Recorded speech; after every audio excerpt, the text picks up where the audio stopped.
Interest rates are crazy, and the question is, how do you keep your housing payment affordable? With the interest rates being higher than they've been in 20 years, a big question that I get from my buyers is, how can I afford a house payment?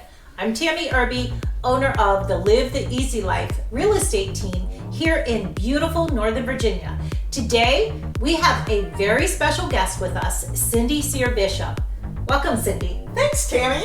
Cindy is a seasoned loan officer with Intercoastal Mortgage and has been helping home buyers like you for over 30 years. Today, we're tackling a critical topic for buyers, how to reduce your housing payment. The first strategy is to explore different loan programs.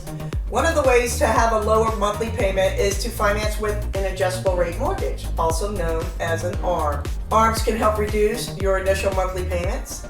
Just make sure you understand the terms. With ARMs, you get a low introductory rate for a fixed period of time, usually 5, 7, or 10 years. Another popular strategy buyers can use are temporary buydowns. You hear a lot about buydowns these days. Can you explain how a buydown works? Absolutely. Again, a temporary buydown is a mortgage program that allows the buyer to obtain a lower interest rate for the first few years of the mortgage. The seller contributes funds to an escrow account that subsidizes the loan during the first years, resulting in lower monthly payments on the mortgage for the first 2 years. This is how it works. You start with a fixed rate program. We're going to buy the interest rate down 2% the first year. For example, if we start with a 7.5% rate, your first payment rate would be 5.5%. That's 2% lower.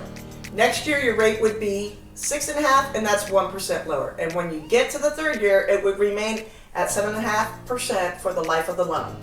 That's an interesting option. So breaking it down in practical terms, for a $600,000 house, what would these payments look like at, say, years 1, 2, and then years 3 through 30? In our example, we're using a sales price of $600,000 and a down payment of $120,000. So the loan amount is $480,000. Year 1, the rate is brought down by 2% to 5.5%, right? And the principal and interest payments are $2,725. Year 2, the rate is at 1% less to 6.5%, and the principal and interest payment is $3,033. Year 3, the rate goes to 7.5% and stays there through the rest of the 30 years, and the principal and interest payment is $3,356.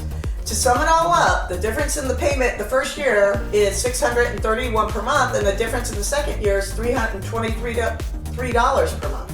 Wow, that is $633 less per month for the first year. That's more than $7,500 in interest savings over the first year. That's significant. So the good news is the 5-year average interest rate is less than 7% at 6.913%. That's great because most buyers are only in their first home for 5 years or less in our area.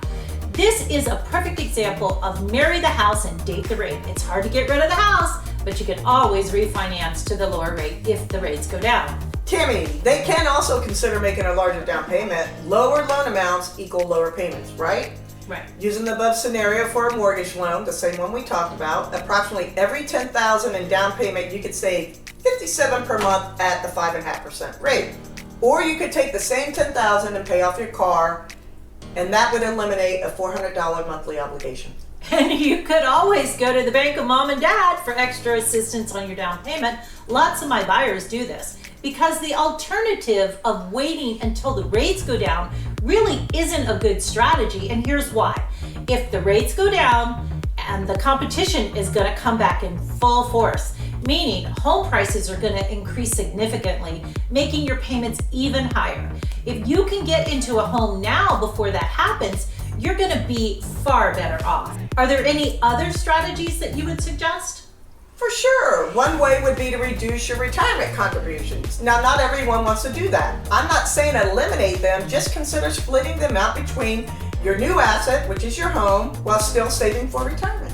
Okay, that makes perfect sense. Any other ideas?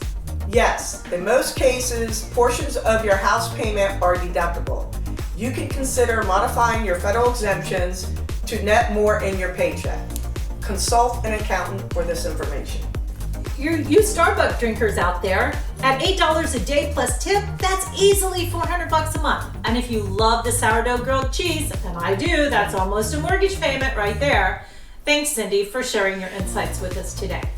You're welcome. It's all about staying informed, Tammy. In all seriousness, there are many ways to make your house payment more affordable. You can get as creative as you want.